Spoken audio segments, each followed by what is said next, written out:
Hello दोस्तों, जैसा कि अब तक हमने देखा था कि तो लिन यहाँ पर उन बंदों को नज़रअंदाज करते हुए एक बिल्डिंग के अंदर चला जाता है। तो वो बंदे यहाँ पर देखते ही रह जाते हैं। थोड़ी देर के बाद यहाँ पर जमीन हिलने लगती है और वो बंदे यहाँ पर नीचे देखते हुए कह रहे होते हैं कि क्या यहाँ पर भूकंप आया है। ये कहते हुए जब वो यहाँ पर आगे मुड़ते हैं तो उनके सामने एक म्यूटेंट खड़ा होता है और उस म्यूटेंट को देखने के बाद वो बंदे यहाँ पर काफी ज्यादा हैरान हो जाते हैं। अब आगे तो लिन यहाँ पर जब बाहर आके उस बिल्डिंग को देखता है तो उस म्यूटेंट ने यहाँ पर पूरी बिल्डिंग को तबाह कर दिया होता है। तो जिन जब यहाँ पर उस बिल्डिंग को देख रहा होता है तभी उसे दूसरी ओर से एक आवाज आती है। तो वो यहाँ पर उधर की ओर देखते हुए उधर की ओर चलने लग जाता है और वो चलते चलते यहाँ पर कह रहा होता है कि ये आवाज तो एक बच्चे के रोने की है। तो वो यहाँ पर उस दुकान के अंदर जाते हुए बोल रहा होता है कि क्या ऐसा हो सकता है कि इस दुकान के अंदर कोई बच्चा हो। तो जब वो यहाँ पर सीढ़ियों से चलते हुए ऊपर जा रहा होता है तभी वो अचानक हैरान हो जाता है क्योंकि उसके सामने एक लड़की ने यहाँ पर फांसी लगा ली होती है और उसके पास एक छोटा सा बच्चा होता है। तो जिन यहाँ पर उसे देखकर सोचने लग जाता है कि बच्चा तो अभी भी जिंदा है तो इसने खुद को फांसी क्यों लगाई है। कहीं इसका मतलब ये तो नहीं है कि उसने अपने बच्चे की उम्मीद छोड़ दी थी। तो लिन यहाँ पर उस बच्चे को उस लड़की से ले लेता है और वो बच्चे यहाँ पर रोने लगता है और उस बच्चे के पास एक डायरी होता है। लिन यहाँ पर उसे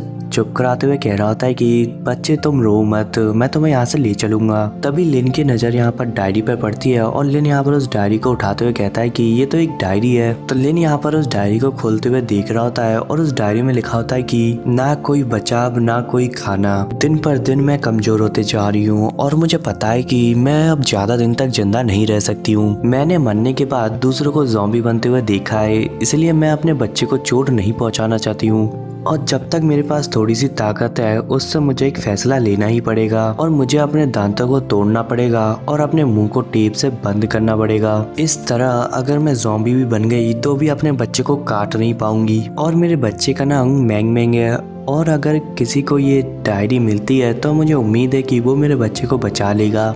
अगर आपको उसे नहीं बचाना है और उसे मारना है तो उसे ज़्यादा तकलीफ मत दीजिएगा और उसे ऐसे ही बाहर फेंक मत दीजिएगा, मेरे बच्चे को ज़ॉम्बी आ ना जाए। और ऐसा कहते हुए वो लड़की यहाँ पर खुद के बच्चे के लिए खुद को ही सैक्रिफाइस कर देती है। तो लिन यहाँ पर उस डायरी को पढ़ने के बाद कहता है कि तुम चिंता मत करो, मैं तुम्हारे बच्चे को बचाने के लिए हर संभव कोशिश करूंगा।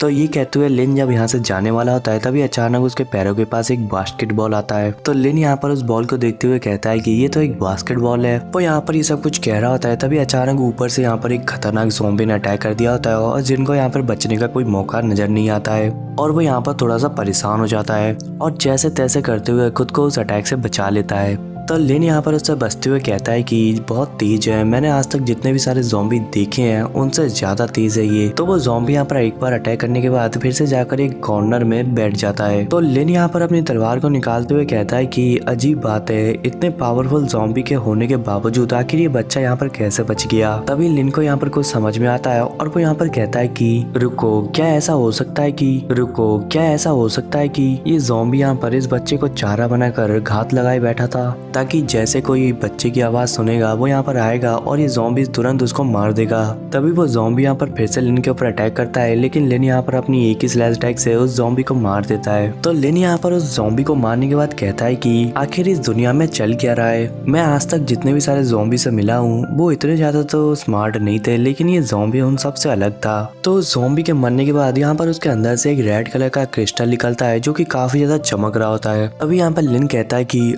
ओ अब समझ में आया, ये तो किताबों की दुनिया है और उस ज़ॉम्बी ने शायद लाइब्रेरी जाकर बहुत सारी किताबें पढ़ी है तभी वो इतना ज्यादा स्मार्ट लग रहा था मुझे। तभी यहाँ पर सीन शिफ्ट हो जाता है और हमें यहाँ पर डेजर्ट के अंडरग्राउंड बेस का सीन देखने को मिलता है। तभी हमें यहाँ पर एक डॉक्टर को देखने को मिलता है और उस डॉक्टर के हाथ में सेम उसी तरीके के एक रेड कलर का क्रिस्टल होता है और वो यहाँ पर उस क्रिस्टल को देखकर काफी ज्यादा हैरान हो जाता है और वो कहता है कि क्या ये किसी म्यूटेटेड ज़ॉम्बी के सिर से लिया गया है। अभी हमें यहाँ पर एक लड़की को देखने को मिलता है तो वो लड़की यहाँ पर कहती है कि हाँ, और उस ज़ॉम्बी को मारना तो आसान था। उसके मरने के बाद हमने उसकी पूरी बॉडी को स्कैन किया और हमें उसके अंदर से एक क्रिस्टल मिला। तो वो डॉक्टर यहाँ पर उसे कहता है कि मुझे पूरी रिपोर्ट चाहिए। तो वो लड़की यहाँ पर कहने लगती है कि हमारे बेस पे जितने सारे ज़ॉम्बी थे हमने उनके सिर पर एक मार किया था और उन्हें गोलियों से मार डाला, लेकिन एक ज़ॉम्बी के सिर को उड़ाने के बावजूद भी वो पता नहीं कैसे पर चल फिर रहा था और जैसे तैसे करते हुए हमने उस ज़ॉम्बी को मारा और उसकी बॉडी में से ये क्रिस्टल मिला।